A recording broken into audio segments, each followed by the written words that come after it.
But as you start to think about AI and data strategy, for example, there's a whole other dimension to it, which is really more externally focused.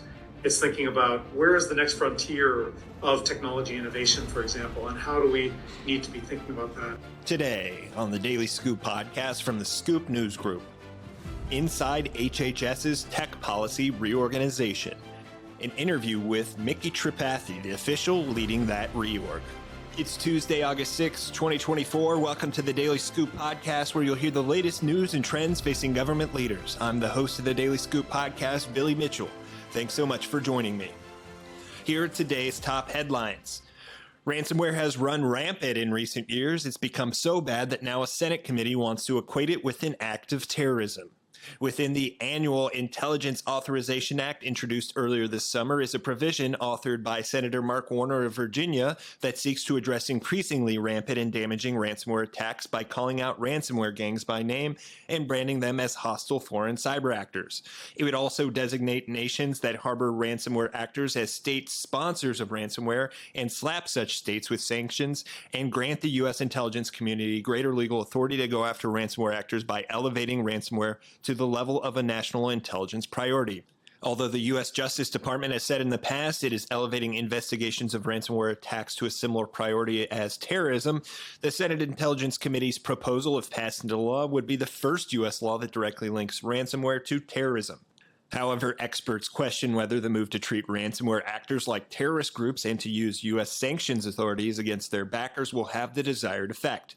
Levying additional sanctions against state sponsors who already are the subjects of significant sanctions and are unlikely to be undeterred by new ones may do little to change the behavior of ransomware groups with nebulous relationships to the states in which they operate.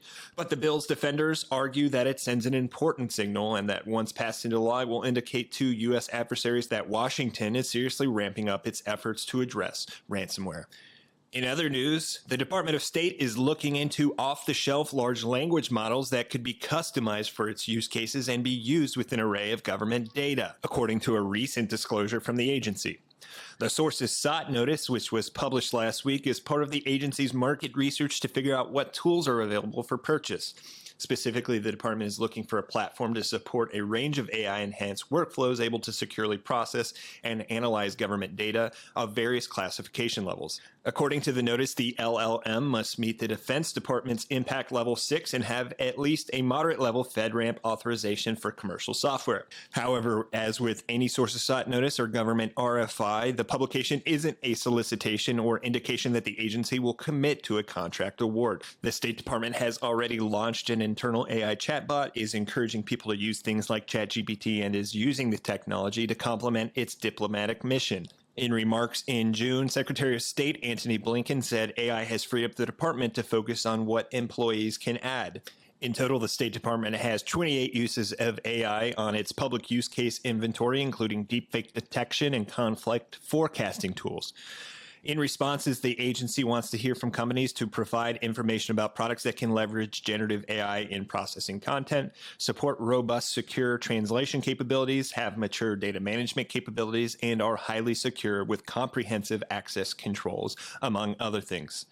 Responses for the sources sought notice are due by August 16th. For more news at the intersection of the federal government and technology, visit FedScoop.com. Now you've heard about the Department of Health and Human Services' decision to reorganize its technology, data, AI, and cybersecurity responsibilities, moving portfolios from the Assistant Secretary for Administration to other components. Most of those elements will now fall under the Office of the National Coordinator for Health Information Technology, also known as ONC, which will gain a new additional designation as the Assistant Secretary for Technology Policy. Micky Tripathi is the leader of ONC and now the elevated Assistant Secretary for Technology Policy function, and he served since earlier this year as HHS's Chief AI Officer. Tripathi recently spoke with FedScoop reporter Madison Alder about the reorganization. He pointed to staffing up and establishing policies to support department-wide use of AI as key first steps he will take under his expanded leadership, among other things.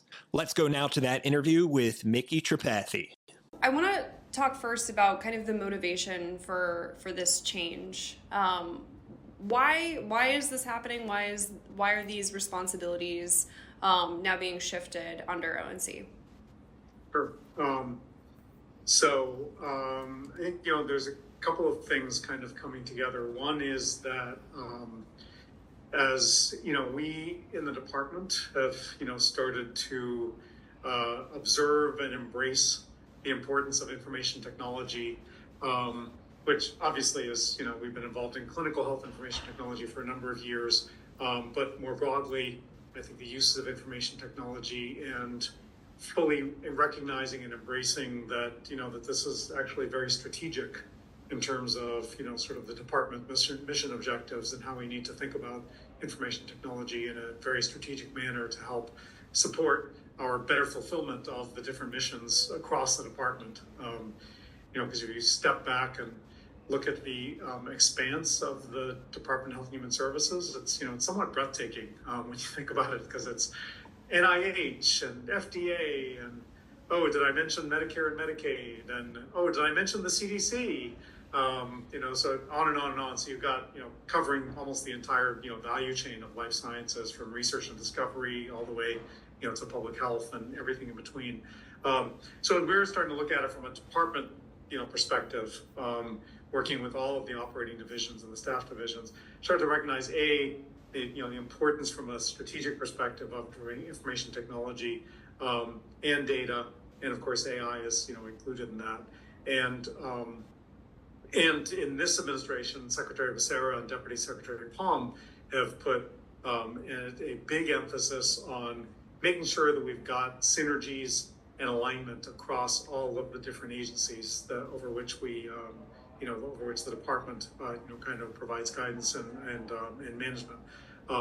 And so so we've pushed more and more for the Department of Health and Human Services should be more than the sum of its parts, is kind of the Deputy Secretary's mantra in particular. And a bunch of that is being able to say, how do we, so if you apply that to technology, we've got to be able to say, all right, how are we going to do that from a technology and a data perspective? It's got to be something that's got dedicated teams and dedicated resources and dedicated processes and governance to be able to enable us to do that. Because and as we started doing that over the last couple of years, we started working on a bunch of different projects that sort of magnified the need for more dedicated resources. So we had we have the HHS data strategy, for example, that was published last year, and then of course everything we're doing in AI, where we found ourselves in an ad hoc manner putting together teams to address these kinds of issues. And again, that just sort of brought even shed more light on the fact that we better actually have a more dedicated approach to this. So that's where we started as the department level, started to think about, all right, you got technology strategy, you've got data strategy, now we have AI strategy, things that we really need to be thinking about, and that can't really be split up in different places. So the thought was, all right, we really need to consolidate some of those things. The other part of it was that as you think about technology, certainly in information technology, there's always the question and the tension about like enterprise and internal information technology systems, like the laptops that that every HHS employee uses, and making sure that those are appropriately configured. And we've got cybersecurity around all of that, which is a really big job and a growing job. As you think about that, and it's got a lot of compliance elements. That's really different than technology that you would use for the better performance of public health, for example, or for better safety reporting on adverse events for FDA, for example, and electronic health records, for example, speaking of what ONC does, right? All of those are about technology in a strategic manner to help us accomplish our missions. It's not about the internal functioning of the department. So there was recognition as we were starting to think about this from a strategic perspective that you need to be able to have both, organizational assets that have technical expertise, but that also have policy expertise. So, they aren't really, have an expertise of how is technology built and, being able to have the technical chops, but also being able to say, how is technology used strategically? from a policy perspective. And that means you need to have expertise in the policy areas of, like what does the FDA do from a mission perspective, and how does device regulation work, and how does that affect the market? Similarly with Medicare and Medicaid, what are the, sort of the regulatory policies that have in place, and how does that affect the way that providers behave? How does that affect the way payers behave? And so that's where there was a recognition that, all right, you need both of those things. And that's where, it became increasingly a part of the conversation to say, ONC already has that chassis built. We were operating at one layer, which was just, health information technology, that's pretty big. But health information technology, as we think about interoperability and electronic health record systems and all of those things. But the need to say, all right, well, we need to think about data more generally as a strategy. We need to be thinking about technology more generally. We need to be thinking about AI. But you need a chassis that's already got the policy and the strategy and the technical, sort of expertise. So anyway, that's where it was the need that was growing because of this administration's policy focus on on synergizing across the agencies. It was the recognition that we need to consolidate all of this, and it was a recognition that you need a chassis that already has sort of policy expertise, strategy expertise, and technical expertise, and ONC. And also, it's sort of being a natural evolution of things that we were already doing. We're already working with the market very intensively, working with standards development organizations, and working across all of our different agency partners in all the work that we're doing with electronic health records and data interoperability. It sort of seemed like a natural outgrowth of things that we had already were kind of built to do. Mm-hmm. That makes sense. I'm curious how this structure differs from how these different components were structured under the Assistant Secretary for Administration, if at all. Are there any kind of key differences here with how this would be structured now under ONC? Yeah, I think in terms of living under the CIO's office in the Assistant Secretary of Administration, I think one of the challenges that, and this isn't a criticism, I think it's true in almost every CIO organization where they start to take on CTO-like responsibilities as well, is there's like an inherent tension between the, especially in a government CIO organization, which has, as you can imagine, very big compliance responsibilities. There's statutory requirements and regulatory requirements about, everything you need to do from a compliance perspective. And that's a huge job in and of itself. And it's very internally focused in many ways in terms of the government operations itself. But as you start to think about AI and data strategy, for example, there's a whole other dimension to it, which is really more externally focused. It's thinking about where is the next frontier of technology innovation, for example, and how do we need to be thinking about that? It's about things I was talking about before, like from a mission perspective. And so you find yourself in the position, and it's responding to executive orders that come from the White House, for example, in technology areas, which are, again, much more strategic in nature. They're thinking about, well, where's this technology headed, and what's the market doing, which isn't necessarily the exact skill set that is, a part of sort of a CIO organization. So that's where, sort of the sort of the need and the challenge, sort of presented itself. So I wouldn't say that it's necessarily different in the way that it operates, itself, except that putting it in ONC now allows us to sort of almost matrix in that policy dimension to be able to say, we've already got a policy team, we've already got a privacy team, we've already got a regulatory affairs team who day in, day out do these jobs. And now we've got these, the chief data officers, sort of coming over, the chief AI officer coming over and being fully instantiated here, that we're now able to matrix that policy and regulatory dimension in with them more naturally. And so that, becomes more of, kind of an integrated sort of approach to the way we do it. How do you envision the CTO, CDO, and CAIO working in concert under this new technology focused office? Yeah. So the CTO will be the new office that we're standing up as the Office of the Chief Technology Officer, and you have the Office of the Chief AI Officer and the Office of the Chief Data Officer underneath the CTO. And the idea is that that technology broadly encompasses data, encompasses AI, but other types of technologies as well. So we want to be able to have that perspective, but we also want to have these dedicated offices that focus on AI, cutting across all of the the different operating divisions, staff divisions, and similarly the focus on on data strategy. But the way we see that working is that there will be kind of sort of a matrixing with the existing organization that we've got, because we've got an Office of Technology that's now renamed, but they have a focus on electronic health records and health information technology that can now sort of help to support one aspect of the broader technology umbrella, but there's other parts that are outside of that domain that the Chief Technology Office will be working on.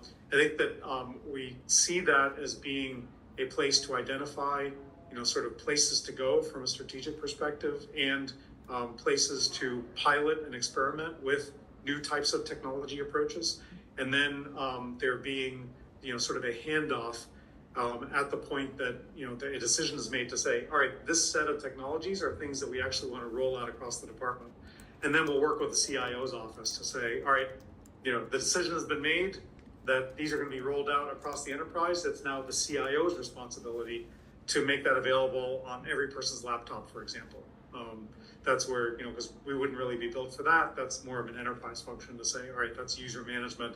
That's management across the entire life cycle of the technology, where we're much more engaged in thinking about, sort of the strategic purposes of it, not managing it on a day-to-day level. I noticed the release also mentions the Office of Digital Services would be underneath that technology office as well. Can you tell me a little bit more about that digital services component? Yeah, so that would be building up sort of a digital services team, and the idea there is that it's very similar, actually, or just like an expansion of capability of what we do today in the way of, we call it technical assistance.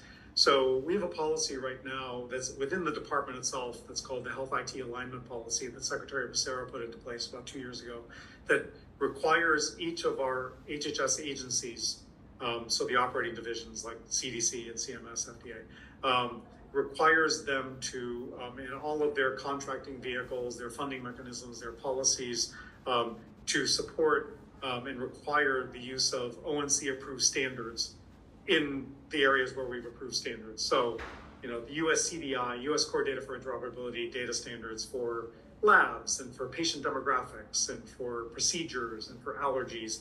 Those are all things that we put into regulation that electronic health records is supposed to support. The idea is that our agency partners ought to be supporting those as well. So we're consistently representing race, ethnicity, and language, for example, across all of our agencies. The use of FHIR APIs, for example, doing that in standardized ways. So that was already a policy that was in place, and we put into place, we also established like a technical assistance capability within ONC, where we would reach out to work with our agency partners to say, hey, we can provide some technical assistance to help you understand, well, here's what those standards do, and help you figure out where should you put those into your regulation, for example, or how should you put that into your contract, for example, to help you get better, sort of mission success. So the digital services group is almost an expansion of that to say, well, it's not just data interoperability anymore. It's not just, FHIR APIs anymore.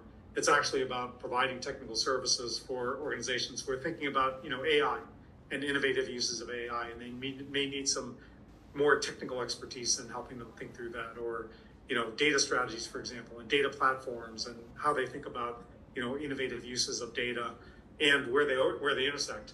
How do you have AI-ready data sets, for example, for training of data of models that we want to be able to use in some of our mission activities, for example? That would be where we have a digital services team that can provide that technical assistance, almost like a consulting kind of basis, because it allows them to really be able to build up that dedicated team that has that core technical capabilities.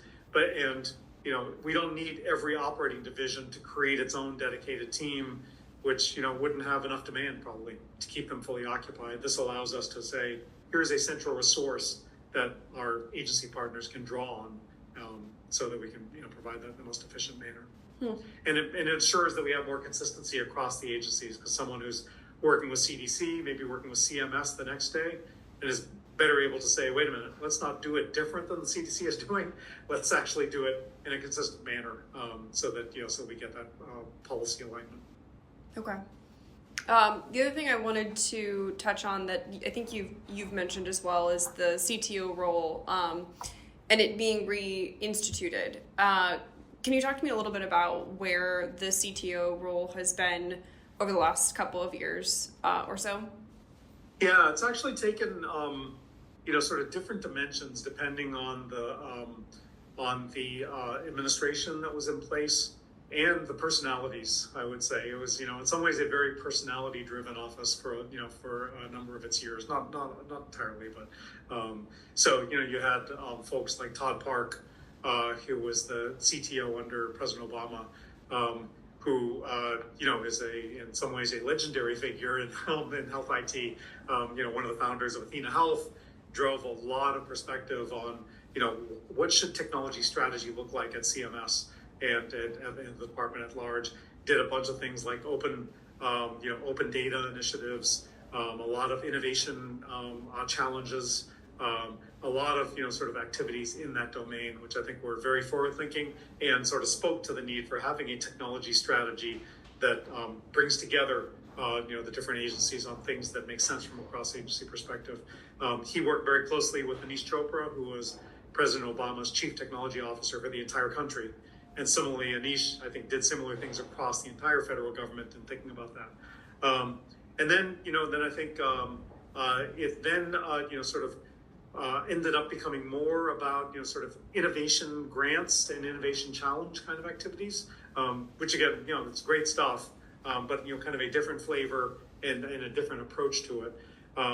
And then at some point, and I can't really speak directly to it, why in the previous administration they decided they no longer needed a CTO. But I assume it was because there just wasn't a whole lot of cross-agency activity that they were requiring. Maybe it was a different set of priorities that they had.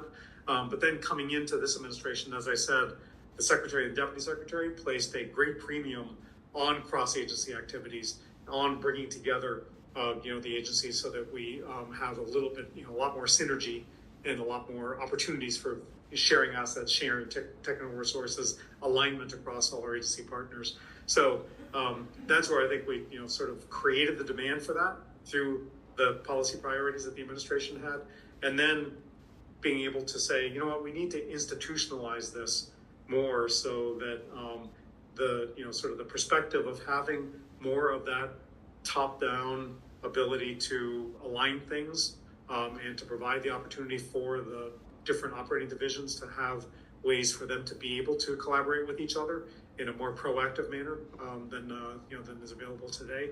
I think is sort of a kind of a reflection of the importance that we're placing in the department to say this shouldn't be a personality-driven thing. It shouldn't be that, well, you had one leader who was really energetic in these areas, and that's why the CTO's office succeeded. But then you had a different, CTO who perhaps wasn't as charismatic or as, sort of dynamic or thinking in these areas. So, having it, have a sort of an established mission that is independent of who the leader is, to be able to fully institutionalize that is something that will make the department better over time and will, not be something that, sort of ebbs and flows according to, which administration's in place. We think that this is just so fundamentally important at this point that the department just needs to recognize it as something that's really, really important that we can't allow to follow the whims of, different administration changes. So my last question, I see you got a new title, Assistant Secretary for Technology Policy, in addition to the National Coordinator for Health IT and acting CAIO. So tell me about your priorities for making this reorg happen. What are kind of the next steps for you in particular as this process moves forward? Sure. Yeah. I mean, so certainly getting the team in place. I mean, that's, job one. We've got to get the organization structure and the team in place. So we've got the job announcements for the 3 senior leaders who we need to hire: CTO, CIO, CDO. Sorry. So those 3 will be available will be open to applications tomorrow. So the position descriptions are out on the website already, and tomorrow morning is when they open up for applications, and we welcome anyone who is who has interest and feels they're qualified to respond to that. We are very much looking forward to being able to do that and get those butts into those seats, because that will then allow us to have the scale to be able to really dive down into this. So first is staffing up, getting the right people in place, getting the leadership team in place, and helping them to go. The second is creating a structure, like a governance. So say that was small g. I mean, we're in a very collaborative manner with our optive and stafftive partners, but we also want to be able to have department level guidance and department level policies that are then something that can provide a framework for the department to be able to follow. So getting that in place as well is another priority, and then establishing the responsibilities as it relates to AI kind of compliance requirements. I mean, compliance isn't the only thing we're about. We're obviously moving beyond compliance, and we're about strategy itself. But you've got to make sure that we're meeting those AI compliance requirements. That OMB Memorandum M2410 has a set of requirements, some of which help to feed our strategic perspective. So it's not as if that's just, it's not a checking the box exercise by any means, but it does help us to identify and collect the inventory of use cases that are going on across the department. We'll be able to leverage that to turn that into a strategic perspective of what are the different things that we need to be able to roll out across the department to get greater consistency. And then a final priority is how do we put into place sort of policies and tools that allow the department itself to move forward with confidence in the uses of AI. One of the things that we have concerns about is that we want to be able to have policies that people feel like, all right, now I know that I can use these and I can embrace them and be able to start using those, so that we're staying at pace with what these technologies offer.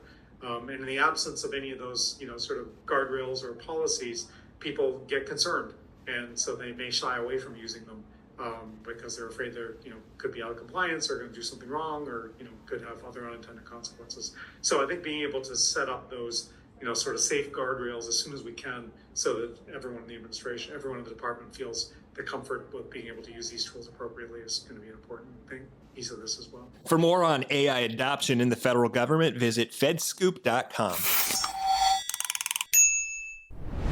Thank you for tuning in to another episode of the Daily Scoop podcast, available on all podcast platforms. If you've already rated the podcast on your platform of choice, thanks so much. High ratings and good reviews of the show help more people to find it. The Daily Scoop podcast is a production of the Scoop News Group in Washington, D.C. Adam Butler and Carlin Fisher help put the show together, and the entire Scoop News Group team contributes. We'll be back tomorrow with more top headlines. Until then, I'm your host, Billy Mitchell. Thanks so much for listening.